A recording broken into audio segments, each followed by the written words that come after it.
Good morning.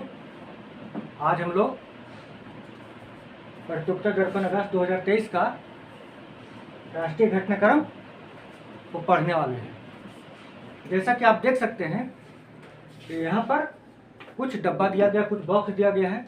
Box में इस महीना से रिलेटेड करंट अफेयर का टॉपिक दिया गया है। उस टॉपिक को हम लोग क्या करेंगे, एनालिसिस करेंगे, है ना।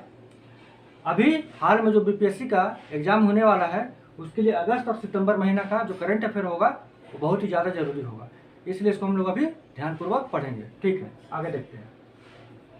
देखिए क्या लिखा हुआ है।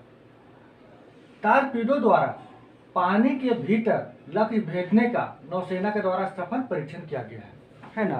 किसके द्वारा? टारपीडो के द्वारा। तो सबसे पहले समझना कि टारपीडो होता क्या है। इस बात को समझ जाएंगे तो आगे का कहानी समझ में आने लगेगा। जैसे देखिए, टारपीडो एक ऐसा प्रक्षेपास्त्र होता है जो समुद्र के जल के अंदर अपना एक जिसे निशाना लगाना होता है उसको जाकर भेज देता है, लेकिन समुद्र के जल के अंदर ही। वो शिकार का आकार का होता है। जैसे देख लीजिए, समझिए बात को। ये मान लीजिए समुद्र है, ये समुद्र है, जस्ट लाइक समुद्र है। यहाँ पे मान लीजिए कोई पनडुब्बी चल रहा है, पनडुब्बी मान लीजिए कोई चल रहा है, कोई पनडुब्बी, कोई दुश्मन देश का पनडुब्बी है। मान लीजिए सपोज दैट पाक का पनडुब्बी है, अरब सागर में चल रहा है। इंडिया इसको टारपीडो बनाया है। तो ये टारपीडो क्या होता है कि मिसाइल का आकार का होता है, ये शिकार का आकार का होता है, इस टाइप का आकार का होगा, शिकार का आकार का प्रक्षेपास्त्र होता है ना, जो जाके इसको विध्वंस कर देगा। चलता कैसे है? इसको तीन तरीके से चलाया जा सकता है। पहला, पनडुब्बी के द्वारा। मान लीजिए कि इंडिया का पनडुब्बी है, देख रहे हैं ये समुद्र के नीचे में काम कर रहा है, चल रहा है, यानी पनडुब्बी होगा, पानी में डूबा हुआ है, ठीक है ना। इसके द्वारा इसको चलाया जा सकता है। या जो सतह पर जो पानी का जो बड़ा बड़ा पोत होता है, युद्ध पोत होता है, सतह पर युद्ध पोत होता है, उसके द्वारा भी चलाया जा सकता है टारपीडो को। तीसरा, आकाश से भी टारपीडो को चलाया जाता है। मान यहाँ पर कोई वायुयान होगा, यहाँ से भी टारपीडो को चलाया जा सकता है। अगर इसको रडार में मिल गया कि यहाँ पर कोई दुश्मन देश का पनडुब्बी है, इसको उड़ाना है हमको, अपने टारपीडो को चला देंगे। आकाश से भी चला सकते हैं, लेकिन जो भी चलेगा वो समुद्र के अंदर ही चलेगा, है ना। या तो सतह से चलाएंगे या तो इसे चलाएंगे, किधर? पनडुब्बी से चलाएंगे। और इसको जाकर यहाँ पर क्या करेगा? विध्वंस कर देगा। यही टारपीडो है, शिकार का आकार का होता है, ठीक है ना। तो इसको कौन बनाया है? जिसको बनाया DRDO, defence research development organisation, DRDO. इसी का एक संस्था है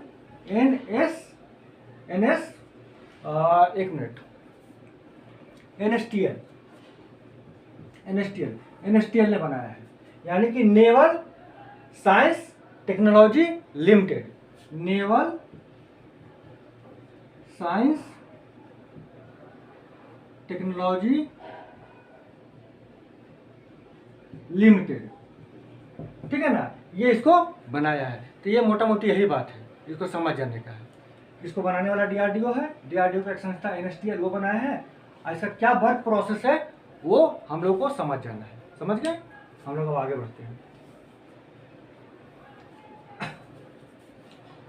देखिए, उड़ीसा के बालासोर में भीषण रेल दुर्घटना हुआ।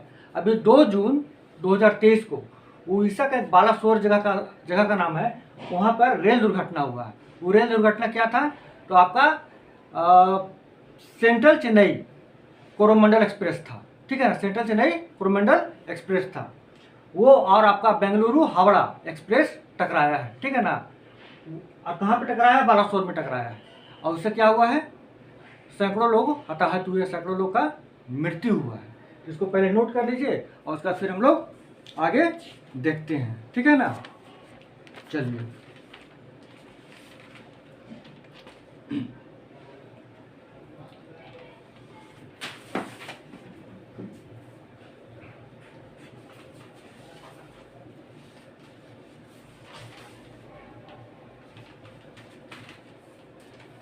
देखिए घटना घटा है 2 जून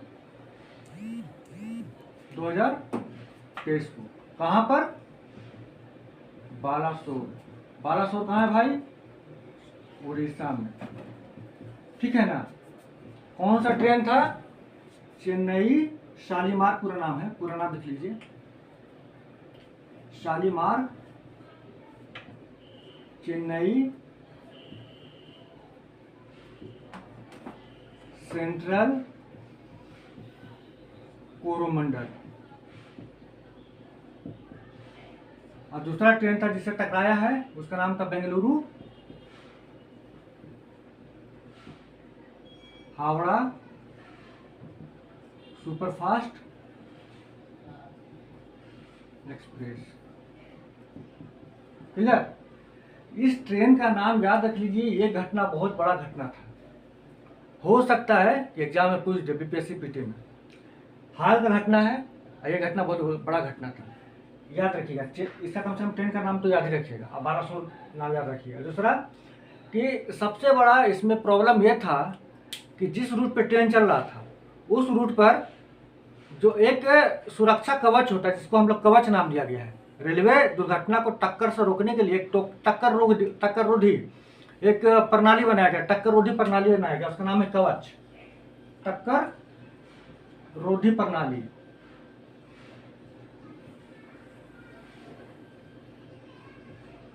प्रणाली का नाम क्या है? कवच। कवच का इस्तेमाल नहीं किया गया था उस रूट पर, जिसके कारण ये टक्कर हो गया। तो शायद हो सकता कवच का नाम पूछ दे, है ना, रिलेटेड रहेगा एक्सीडेंट से, लेकिन नाम पूछ देगा कवच का। तो कवच नाम ध्यान रखिएगा, टक्कर रोधी प्रणाली है। ठीक है, आगे बढ़ते हैं।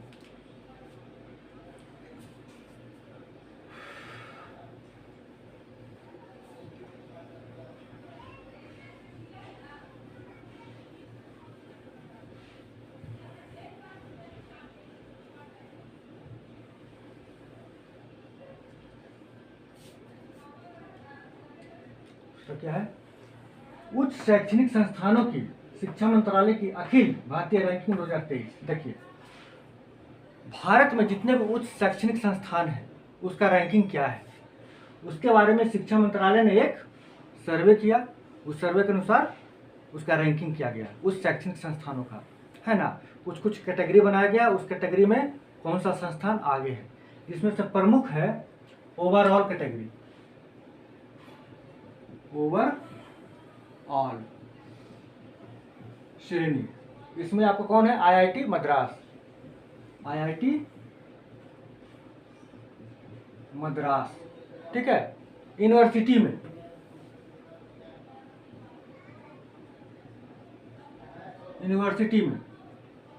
आपका आ जाएगा कौन? आईआईटी, एक मिनट, यूनिवर्सिटी में आपका आ जाएगा हाँ IISC, Indian institute of science पूरा नाम है ना, इंडियन इंस्टीट्यूट ऑफ साइंस। ठीक है, मैनेजमेंट में IIM अहमदाबाद। ठीक है ना, कॉलेज में मिरिंडा हाउस।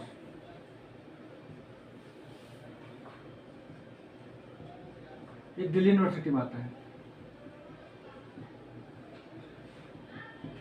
ठीक है ना, इतना कम से कम याद रखने का, कम से ओवरऑल वाला याद रखना, यूनिवर्सिटी वाला याद रखना कम से कम।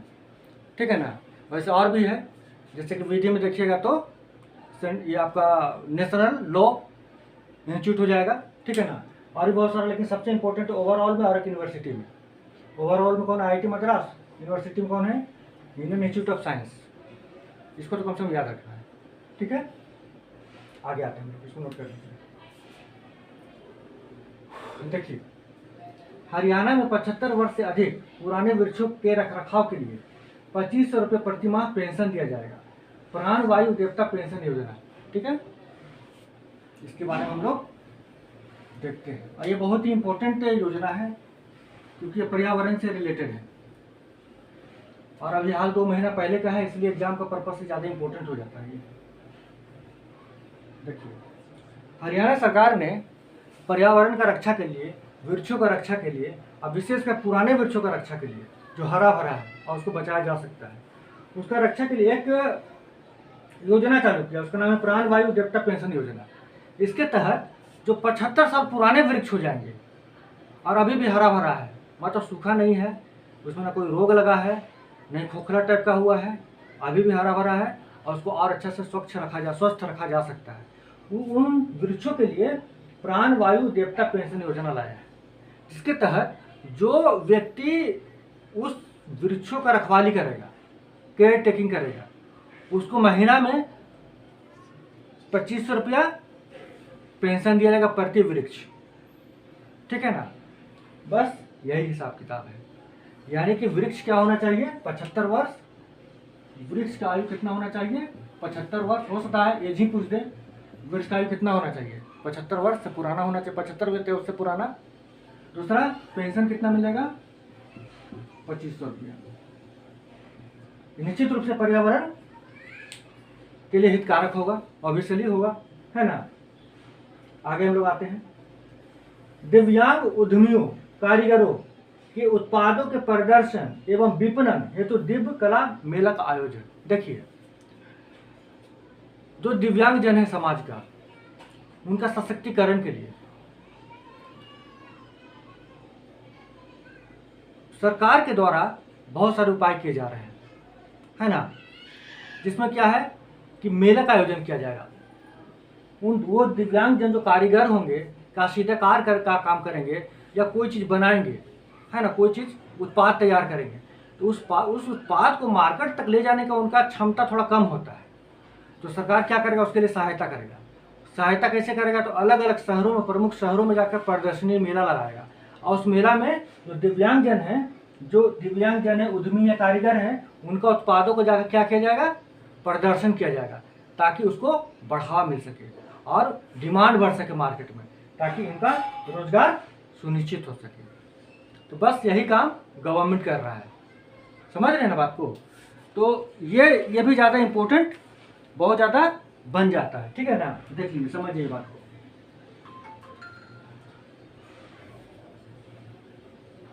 क्वेश्चन पूछा ये मंत्रालय से कि कौन सा मंत्रालय इसको आयोजन कर रहा है ना। तो मंत्रालय का नाम है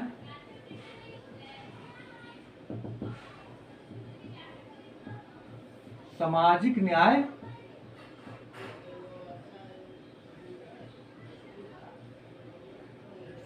अधिकारिता मंत्रालय।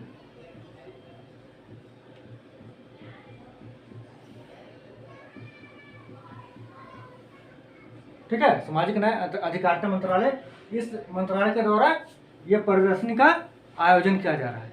अभी तक 6 प्रदर्शनी का 6 मेला का आयोजन किया जा चुका है ना। हाल में कहाँ हुआ है, हाल में इंदौर में हुआ है, और दूसरा कहाँ हुआ है, दूसरा हुआ जयपुर में, इंदौर में और जयपुर में, यानी 5वां हुआ है जो लेटेस्ट है, अभी लेटेस्ट 5वां इंदौर में, और 6ठा कहाँ हुआ है, जयपुर में। तो ये हालिया है, बिहार वाला यही है, ये ज़्यादा इंपॉर्टेंट हो जाता है। हाल में कहाँ हुआ, जयपुर में 6ठा, और इससे पहले 5वां इंदौर में हुआ। किस मंत्रालय के द्वारा, तो सामाजिक न्याय और अधिकारिता मंत्रालय के द्वारा किया जा रहा है। ठीक है ना। तो आगे का अभी हम लोग एनालिसिस और करते हैं। ठीक है, अगला क्वेश्चन देखते हैं हम लोग। अगला टॉपिक, मोटे अनाजों के प्रति जागरूकता लाने के लिए ग्रैमी विजेता गीतकार हालू के साथ प्रधानमंत्री मोदी का गीत एवेंडेंस इन मिलेट्स, है ना। देखिए, जैसा कि हम लोग को पता है कि विश्व में खाद्य संकट का समस्या है।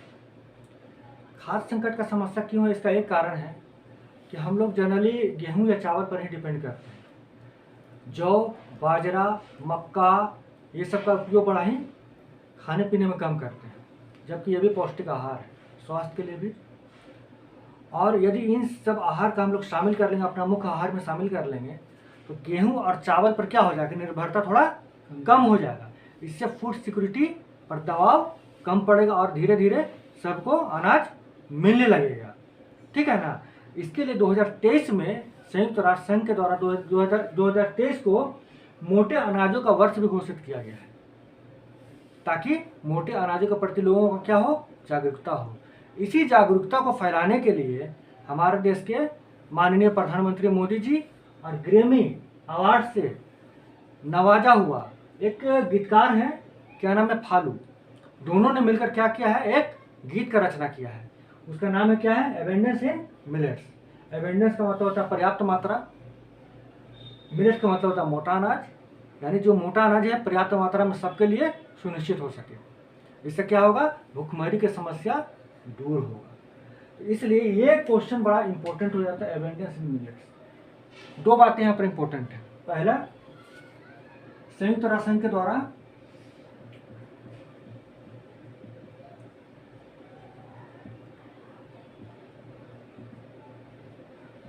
क्या हुआ, 2023 को मोटे अनाज वर्ष घोषित किया गया। ठीक है, मोटे अनाज का वर्ष घोषित किया गया। कब, 2023 में। ठीक है ना। इसी के संबंध में पीएम मोदी प्लस फालू ने मिलकर एक गीत का रचना किया है, एबेंडेंस इन मिलेट्स। इसका उद्देश्य है जागरूकता को बढ़ाना। किस क्षेत्र में जागरूकता को बढ़ाना, तो मोटे अनाजों के प्रति लोगों का जागरूकता को बढ़ाना। क्लियर, चलिए आगे बढ़ते हैं।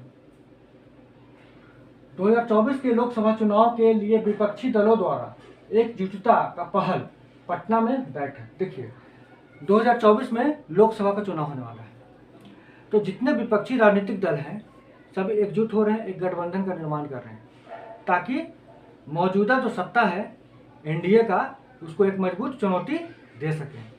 इस चुनौती को देने के लिए पटना में एक पहला मीटिंग हुआ, जिसमें विभिन्न राजनीतिक दल हिस्सा लिए और एक गठबंधन बनाने के लिए प्रयास किए। मैगजीन में तो नहीं दिया हुआ है, लेकिन भविष्य में फिर गठबंधन का मीटिंग हुआ और उस गठबंधन का नाम रखा गया है इंडिया, है ना। उस गठबंधन का नाम रखा गया है इंडिया। इसको नोट कर लीजिए, इंडिया बड़ा इंपॉर्टेंट हो गया है एग्जाम का पॉइंट ऑफ व्यू से। ठीक है ना।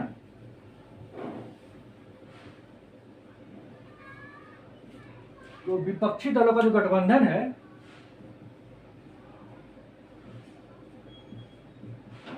दलों का गठबंधन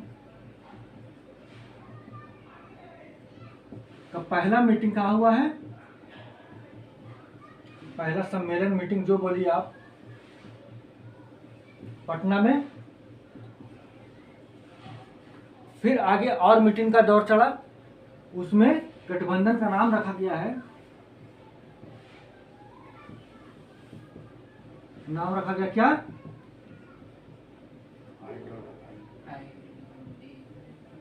इंडिया।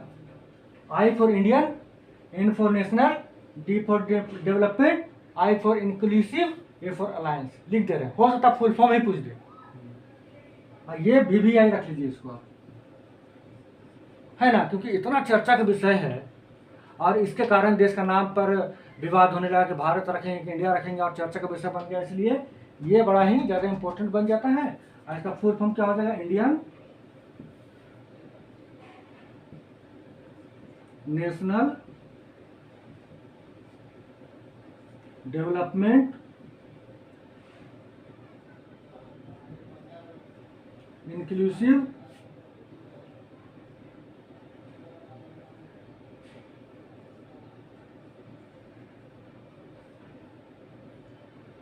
अलायंस।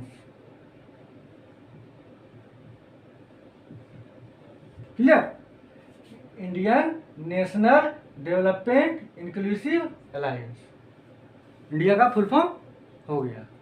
ठीक है, आगे चलते हैं।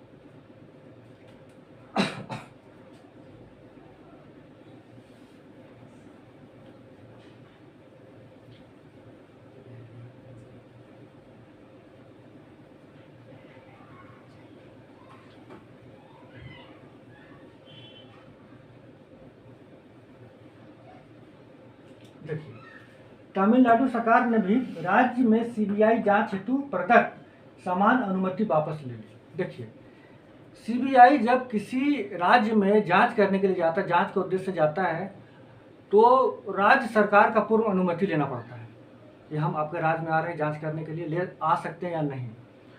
तो इसके लिए सभी राज्यों के द्वारा, जनरली सभी राज्यों के द्वारा पूर्व अनुमति दे दिया गया था कि सीबीआई आएगा तो हमसे अनुमति लेने की ज़रूरत नहीं है, पहले अनुमति दे दिए हैं और आइए और आप जांच कीजिए।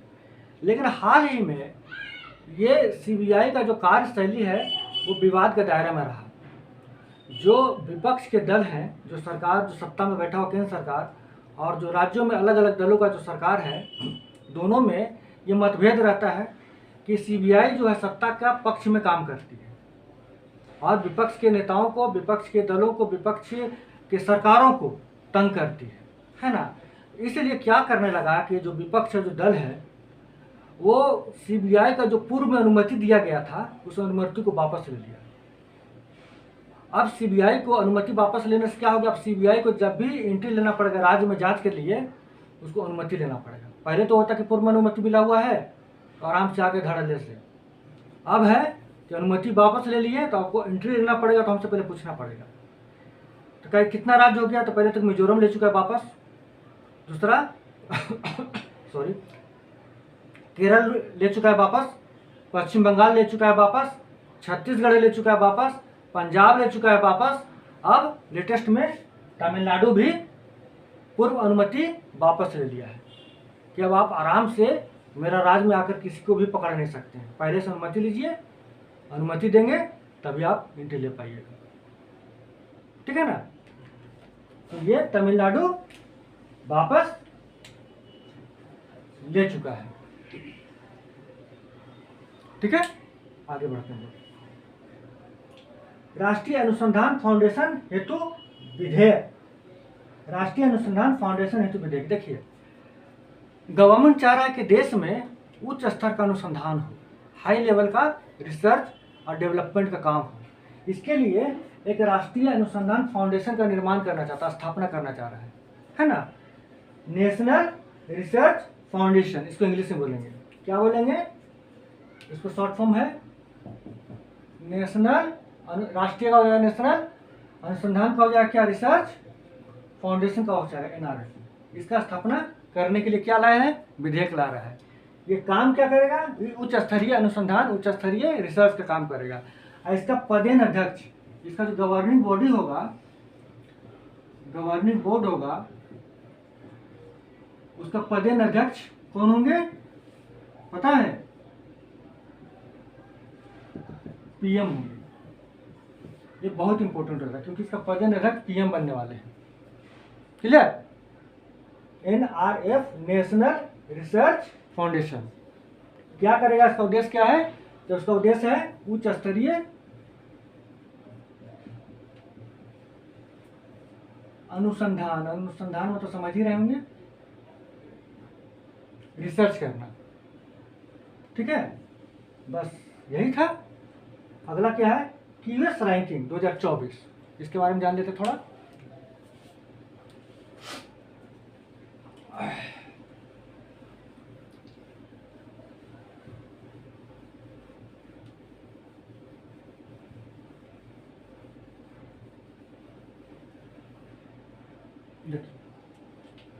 QS होता क्या है, Q पर होता क्वारेल, क्वारेली, S फॉर साइमन, ठीक है। क्वारेली साइमंड्स, ये लंदन का है। ये क्या करता है, विश्व में, पूरा विश्व में जितना भी उच्च स्तरीय संस्थान है, शिक्षण संस्थान है, उसका एक लिस्ट तैयार करता है कि कौन अच्छा परफॉर्मेंस कर रहा है। तो कुल 1500 उच्च स्तरीय शिक्षण संस्थान का नाम आया है इस लिस्ट में, उसमें से 45 भारत का भी है। टोटल कितना है, 1500, ठीक है। इसमें इंडिया कितना है,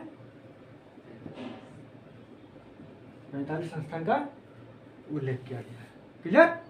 तो आज के लिए बस इतना ही। आगे अगर आप इस नंबर पर, जो व्हाट्सएप नंबर है, ग्रुप है, इससे आप जुड़ना चाहे तो जुड़ सकते हैं। इसी तरह से free of cost study material के लिए इस ग्रुप पर आपको मिल जाएगा। ऑल इंडिया रेडियो है, और भी बहुत तरह का स्टडी मटेरियल है, वो सब मटेरियल इस पर उपलब्ध होता है। कोई डाउट हो, किसी भी तरह का कोई झिझक हो तो आप इस पर बात कर सकते हैं और हम लोग मिलकर उस दुविधा को दूर करेंगे। आज के लिए बस इतना ही। Thank you very much.